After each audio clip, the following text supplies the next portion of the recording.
Hey everybody, Jay Super Awesome here. I'd like to welcome you all to week number 18 of the HORRORMan's SlashBack Saturday Challenge. With this week's challenge being a second chance slasher movie, it's basically a slasher movie that we have seen before, but we hated, and we are giving it a second chance. And in general, I don't normally hate slasher movies. As a matter of fact, I can't really think of any that I absolutely hate. There are a few that I guess I somewhat dislike, but for the most part, I usually find some kind of redeeming quality to each one. Slasher movies are my favorite subgenre of horror, so I am more forgiving with slasher movies than I am with other types of movies, and I in general expect them to be low budget, and budget is not really a thing that concerns me. I can even let acting go. A lot of times, if the killer is cool and it has good kills, I can be pretty forgiving. But I can't actually say that there's any slasher movies that I hate. So I'm going to review the Goatman murders, also known as Deadly Detour. Okay, so getting into the plot for this one. 2 carloads of friends are heading to Florida. The only thing on their minds, sex, booze, drugs, and rock and roll. Engine trouble leaves the group stranded in rural Maryland, home of the legendary Goatman. One by one, they encounter something in the woods, an abomination of nature, the beginning of a downward spiral into heinous acts of killing and depravity. Okay, so getting into the cast of characters we have in the Goatman Murders, or Deadly Detour.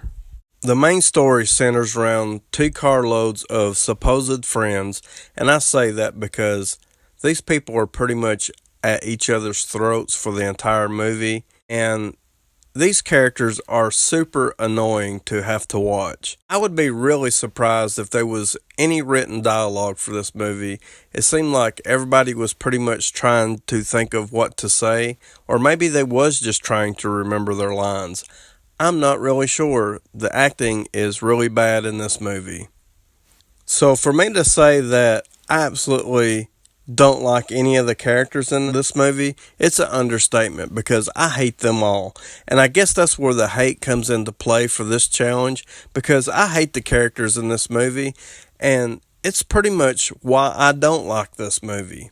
Even the supposed final girl, she is the one person out of this group of characters that is somewhat a good person, so she has good human qualities to her, but she's super annoying also, so I didn't like her either. Okay, so now I'm going to get into the most important part of a slasher movie, and that is the killer we have in the Goatman Murders. I thought the killer in this movie was pretty decent, and his character was actually the best thing about the movie for me. Even though he is not what I would picture a Goatman to look like, he's still a pretty good killer. And this cover art is pretty misleading as well, as it would have you believing that the killer is half human and half animal, when really he looks more like a backwoods redneck hillbilly type. His character would pretty much put you in mind of one of the villains from the Wrong Turn movies, as he would fit right in with any of those groups. Overall, he's a pretty decent killer, and definitely, like I said before, the best part of the movie. Okay, so now I'm going to talk about the kills we have in the Goatman Murders. I thought the kills were pretty good in this movie. There is a lot of blood and a lot of gore, and that's always a good thing. The one negative thing I'm going to say about the kills, as the kill sequence is happening and the kill is complete, it just kind of holds it on screen for a long time, and it makes the movie flow kind of weird, as it just makes the whole entire scene feel off in a weird way.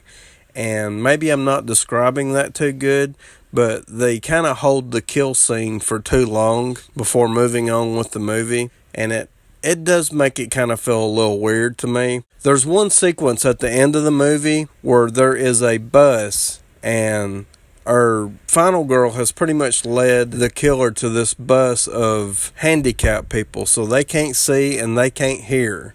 She pretty much leads the killer onto the bus, and he starts laying into them, and carnage and chaos ensues. Now, they cannot hear and they cannot see what's going on and what's happening. All they're doing is they're sitting there getting soaked in blood until it's their turn to die. It's a pretty cool scene. It's really cheesy, and it's really over the top, and it's probably wrong if you really think about it. But I actually do like the scene pretty good, and it's probably my favorite part of the movie, to be honest. Overall, the Goatman murders, I'd have to say this movie's not going to be for everybody. And keep in mind, I think the Goatman murders is the foreign title for this movie. I think the name of it over here in the States is Deadly Detour. I don't think this movie's for everybody, but I'm going to recommend it for hardcore slasher movie enthusiasts, as I think some people will get some enjoyment out of this. The characters in this movie are really rough, and they're kind of just really annoying and really hard to kind of watch. But with all that being said, I'm going to give this a 4.5 out of 10. Please comment and let me know if you've seen this movie, or let me know what you think about my review, and I would like to thank you all for watching.